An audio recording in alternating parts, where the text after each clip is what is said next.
আসসালামু আলাইকুম। সত্যিকে সত্যি বলা, মিথ্যেকে মিথ্যে বলা, এটা আমার ধর্ম। আমি এটাকে আমার কর্তব্য মনে করি। আসেন এবার মূল আলোচনায়।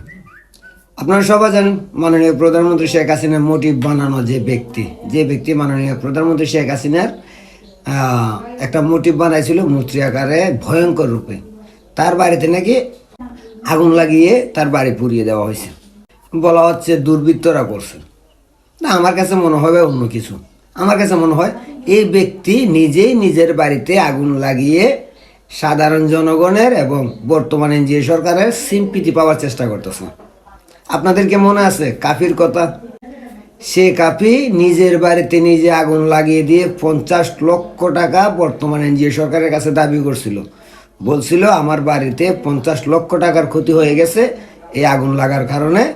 সন্ত্রাসীরা আমার বাড়িতে আগুন লাগিয়ে দিয়েছে আর আমার সব কিছু শেষ হয়ে গেছে। কিন্তু শেষ পর্যন্ত প্রমাণ হইল কি, যে কাফি নিজেই নিজের বাড়িতে আগুন লাগাইছে সাধারণ জনগণের সিম্পিতি পাওয়ার জন্য, সরকার থেকে কিছু টাকা আদায় করার জন্য। এখন এই ব্যক্তিও তো সেম কাজই করতে পারে। দেখেন ভাই, সে এমন একজন ব্যক্তির মোটিভ বানাইছে যাকে বাংলাদেশের 30 থেকে 35% মানুষ মনে প্রাণে ভালোবাসেন, অন্তর থেকে ভালোবাসেন। সেই ব্যক্তির মোটিভ বানাইছে, তাও ভয়ঙ্কর রূপে।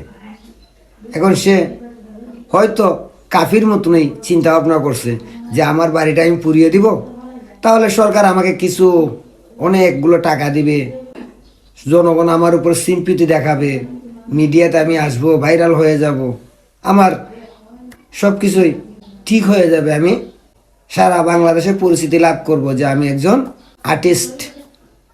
তার সেই মন মানসিকতা থেকে হয়তো সে নিজেই আগুন লাগাইছে। না হলে ভাই, যে ঘরটাতে আগুন লাগাইছে সেই ঘরে নাকি কেউ থাকে না। এখন একটা খালি ঘরে একজন মানুষ আগুন লাগাই দিছে, তাও কেউ দেখে নাই, এরকম কোনো বাস্তবতা হতে পারে? কে আগুন লাগাইছে, কখন আগুন লাগাইছে কেউই জানে না। আর এই ঘরটা আগুন লাগায় পুইরা দিল, এই ঘরে কেউ থাকেও না।